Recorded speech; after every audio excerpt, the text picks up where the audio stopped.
Hola, mi nombre es Claudia Guzmán. Quiero compartir contigo algunas posturas filosóficas sobre la naturaleza y las fuentes del conocimiento. Para iniciar con el reconocimiento de las teorías de aprendizaje, es importante comprender primero la definición de esta expresión que encierra un significado complejo.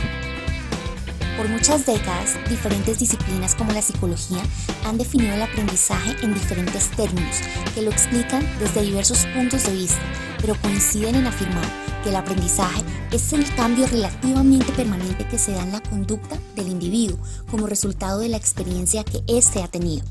Sin embargo, resulta complicado llegar a la definición unificada del aprendizaje, debido a la variedad de acciones que pueden ser catalogadas como aprendizaje.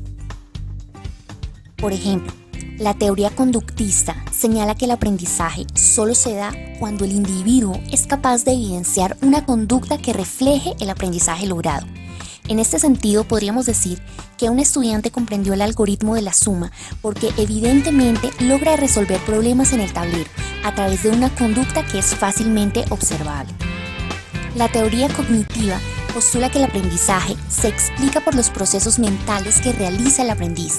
Esto es, por ejemplo, parafrasear información que se ha leído, crear analogías, generar inferencias, entre otras acciones. La teoría psicosocial, por su parte, postula que el aprendizaje se da a partir de las interrelaciones del aprendiz con su entorno. Por ejemplo, Albert Bandura, en su estudio del muñeco bobo, presentó a sus estudiantes un video en el que unos niños juegan con un muñeco.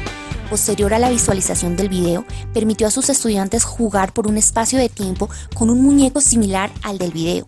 Bandura identificó que los estudiantes desarrollaron el mismo comportamiento que visualizaron en la película, permitiéndole postular que en el aprendizaje los factores personales, el ambiente y la conducta influyen de manera directa en el aprendizaje. Un aspecto interesante dentro del estudio del aprendizaje radica en comprender la forma en la que éste se presenta, identificando los procesos que se generan para que un individuo efectivamente aprenda. En este sentido, la epistemología, que es una rama de la filosofía, explica cómo el aprendiz llega al conocimiento. En la antigüedad se creía que el conocimiento era permanente y que una vez logrado, este no se modifica.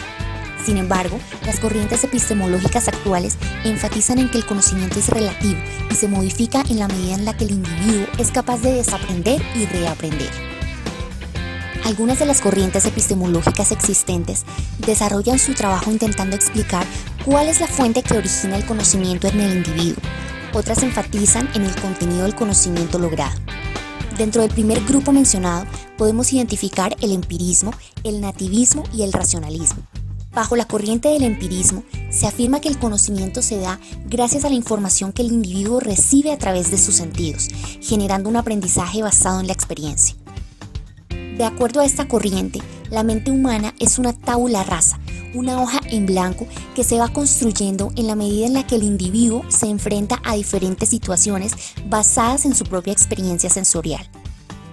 El nativismo, contrario al empirismo, señala que el individuo no es una tabula rasa, sino que al menos una parte de su conocimiento es innata, es decir, al menos una parte de ese conocimiento que el individuo posee vino con él al momento de nacer. Otra de las principales corrientes epistemológicas que explican el origen del conocimiento de acuerdo a su fuente es el racionalismo. En esta corriente se postula que la razón prima sobre cualquier otra forma de aprendizaje como el sensorial, dado que la percepción visual, por ejemplo, podría alterar el significado real de un objeto. Existen también corrientes epistemológicas que explican el conocimiento de acuerdo al contenido del mismo.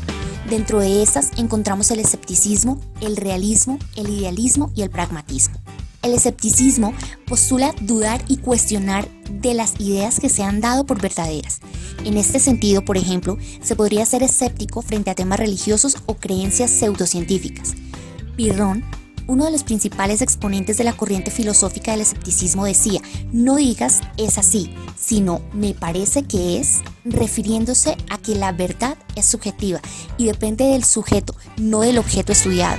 Por ello la percepción puede variar. El realismo, por su parte, postula que el mundo puede ser conocido precisamente porque existe y que el mundo es tal y como nuestros sentidos lo perciben. El idealismo, contrario al realismo, afirma que el mundo es formado por la idea que el sujeto crea en su mente. Por tanto, todo lo que pueda ser capaz de imaginar existirá. Created using Powtoon.